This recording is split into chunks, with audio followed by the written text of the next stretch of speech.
Hace aproximadamente 2 semanas, la ciudad de Charlottesville, en el estado de Virginia, se vio sumida en el caos. Las calles se llenaron de violencia cuando grupos de supremacistas blancos, neonazis y manifestantes de extrema derecha se enfrentaron con los contramanifestantes. Aquella jornada quedó marcada como uno de los episodios más tensos y peligrosos de la historia reciente de Estados Unidos. Muchas voces críticas apuntaron al papel de la policía en el desarrollo de los acontecimientos. Algunos acusaron a las fuerzas del orden de no actuar con la firmeza o la rapidez necesarias. La policía tuvo todas las oportunidades. Cobran horas extra, cobran complementos por riesgo, disponen de equipamiento valorado en decenas de miles de dólares por agente, y sin embargo, se limitaron a vigilar espacios vacíos durante todo el día, declaraba un ciudadano indignado. Pero para entender por qué la manifestación terminó en un nivel tan alto de violencia, hay que comprender cómo funciona el control de disturbios. El gran problema con el control de disturbios es que casi siempre los agentes especializados son menos numerosos que los alborotadores. Por eso la policía necesita crear una ventaja artificial. Parte de esa ventaja se construye en el terreno psicológico. Se trata de hacer creer a los manifestantes que la policía es más poderosa de lo que en realidad es. La indumentaria de los antidisturbios está diseñada precisamente con ese fin. Cuando los agentes visten de la cabeza a los pies con equipo de protección, con cascos, escudos y chalecos, resulta difícil distinguir a una persona de otra. Se crea una barrera psicológica entre la policía y quienes protestan. Estudios han demostrado que este tipo de uniformes provoca que tanto los manifestantes como los propios policías perciban a los agentes como más fuertes y con mayor autoridad de la que realmente tienen. Además, la forma en la que actúan aumenta esa percepción de poder.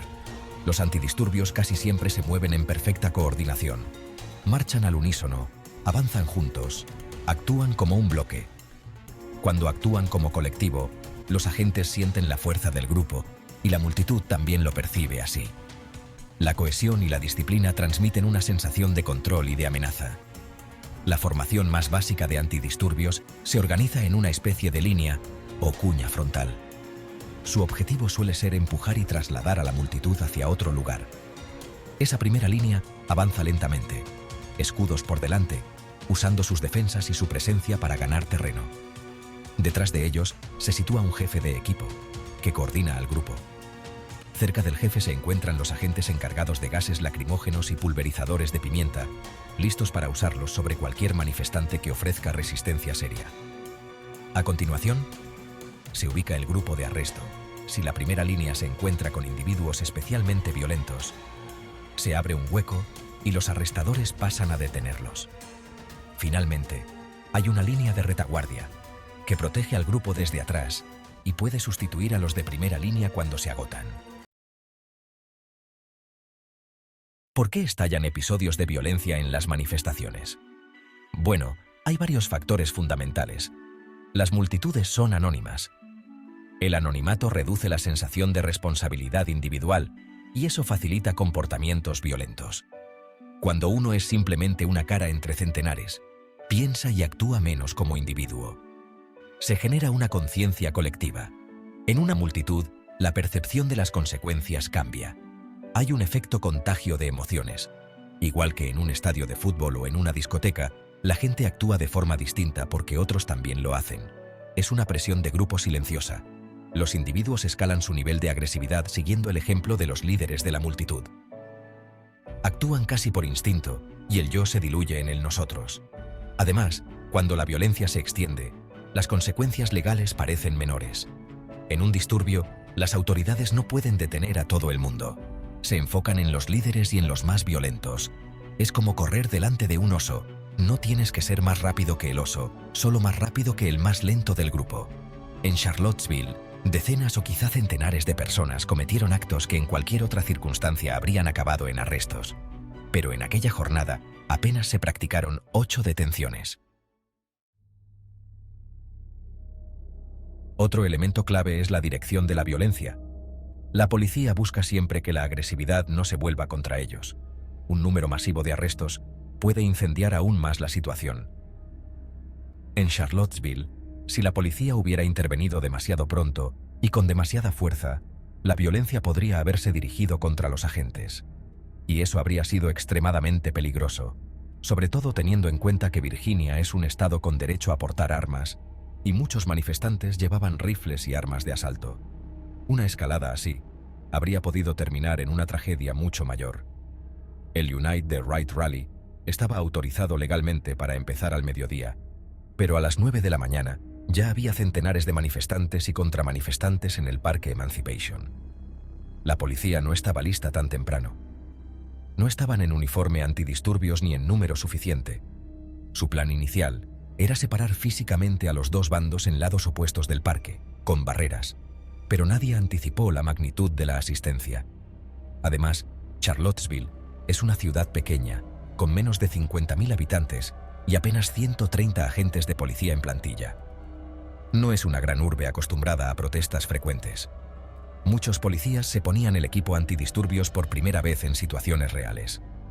Ante la avalancha, la estrategia de la policía fue actuar con extrema cautela. La prioridad era evitar que la violencia se dirigiera contra ellos y se produjera un enfrentamiento armado. Poco antes del mediodía, la Policía Estatal de Virginia declaró la asamblea como ilegal y comenzó a disolverla de manera gradual. El modo de dispersar una protesta es crucial. Hacerlo de forma incorrecta puede ser mortal. La prioridad inicial fue vaciar el parque, tanto por su valor simbólico como por ser el epicentro físico del enfrentamiento. Los agentes avisaron por megafonía de que la reunión era ilegal y avanzaron lentamente, de manera coordinada. Retiraron estratégicamente a los líderes más violentos. Algunos, como se ve en vídeos, fueron arrestados tras ser arrastrados por la línea policial. Otros agresores no fueron detenidos en el momento, porque romper la formación habría expuesto a los agentes al resto de la multitud. Para sacar a los últimos, se usó gas lacrimógeno, muy eficaz porque obliga a los manifestantes a preocuparse por sí mismos en lugar de mantener la acción colectiva.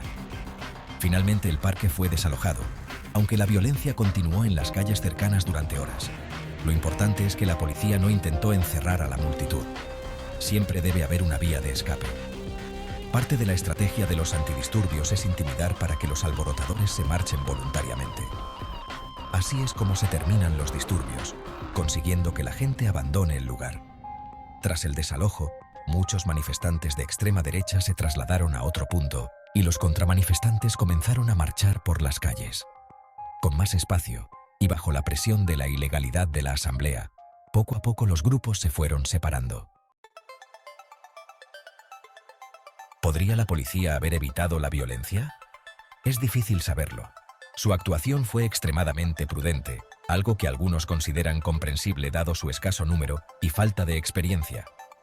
Las técnicas de control de disturbios están diseñadas para dar ventaja donde no la hay.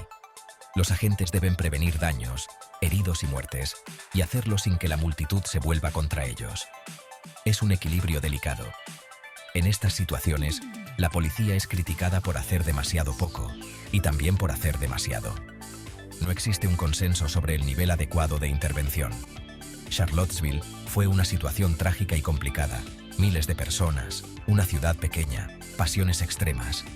El resultado final puede analizarse de distintas maneras, pero lo cierto es que los daños materiales fueron relativamente limitados y no hubo muertes directamente atribuibles a la intervención policial en el parque. La sociedad estadounidense, como muchas otras en el mundo, se basa en la libertad de expresión. Y eso coloca a los agentes en la difícil posición de tener que decidir dónde termina el ejercicio de un derecho fundamental y dónde comienza el vandalismo y la violencia peligrosa. Y hasta aquí el análisis de lo que ocurrió en Charlottesville y de cómo funcionan realmente las tácticas antidisturbios. Si te ha gustado este vídeo y te interesa entender mejor estos temas, no olvides darle a me gusta, suscribirte al canal y activar la campanita para no perderte ninguno de los próximos contenidos. Nos vemos en el próximo vídeo.